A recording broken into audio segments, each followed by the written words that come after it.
জি, আপনাদের হচ্ছে একটা বিষয় মিস হয়ে গিয়েছিল কিভাবে ফাইলটা হচ্ছে আমরা সেভ দিব জেপিজি এবং হচ্ছে মেইন ফাইল, তাই না? তো আমরা হচ্ছে ইলাস্ট্রেটরে চলে যাই। ইলাস্ট্রেটরে যাওয়ার পর এখানে খেয়াল করেন লাইক একটা ডিজাইন, এই ডিজাইনটা হচ্ছে আমরা করেছি। এখন এটা আমরা কিভাবে সেভ দিব, তাই না? সেটা হচ্ছে মেজর একটা বিষয়। তো আমরা নর্মালি হচ্ছে চলে যাব কোথায়, ফাইল। ফাইল থেকে এই যে সেভ আস নামে একটা অপশন আছে, তাই না? সেভ আস একটা ক্লিক করেন। ক্লিক করার পর এরকম একটা পপ আপ পাবেন।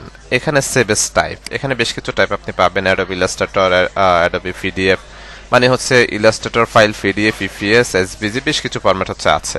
তো এই যে পিডিএফ, এসবিজি, ইপিএস এগুলো আসলে বা এআই এগুলো ইলাস্ট্রেটর ফাইল, হ্যাঁ। তো আমরা হচ্ছে বেসিক্যালি এআই ফাইলটাতে হচ্ছে রাখবো। এআই ফাইলটা ডেস্কটপটা ডেস্টিনেশন সিলেক্ট করে দিলাম। এখানে হচ্ছে সেভে একটা ক্লিক করলাম। সেভে ক্লিক করার পর দেন হচ্ছে ওকে করে দিলাম। ঠিক আছে। এখন যদি আমরা হচ্ছে ডেস্কটপে যাই, একটু সময় নিচ্ছে, ডেস্কটপে যাই, এই যে ফাইল দেখেন আমাদের হচ্ছে ফাইলটা এখানে চলে আসছে। এটা হচ্ছে আমাদের মেইন ফাইল, মানে হচ্ছে এডিটেবল ফাইল। ঠিক আছে।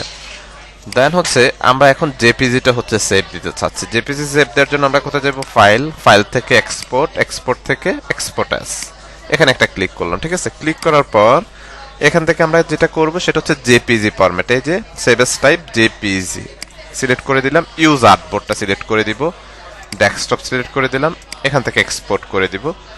এখান থেকে আমরা যেটা করব কোয়ালিটিটা একেবারে হাই করে দিব, 10 করে দিব। দেন এখান থেকে ওকে। দেন আমরা যদি ডেস্কটপে যাই, এই যে দেখেন আমাদের হচ্ছে ফাইলটা কিন্তু সেভ হয়ে গিয়েছে, তাই না? ফাইলটা কিন্তু সেভ হয়ে গিয়েছে।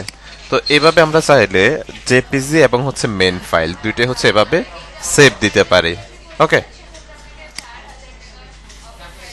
তো আমরা হচ্ছে এভাবে ফাইলগুলো সেভ দিব। জেপিজি যে ফরম্যাটটা, এই যে অ্যাসাইনমেন্ট দিয়েছে, এই ফরম্যাটে হচ্ছে ডিজাইনটা করে দেন হচ্ছে আপনার অ্যাসাইনমেন্ট হিসাবে সাবমিট করে দিন।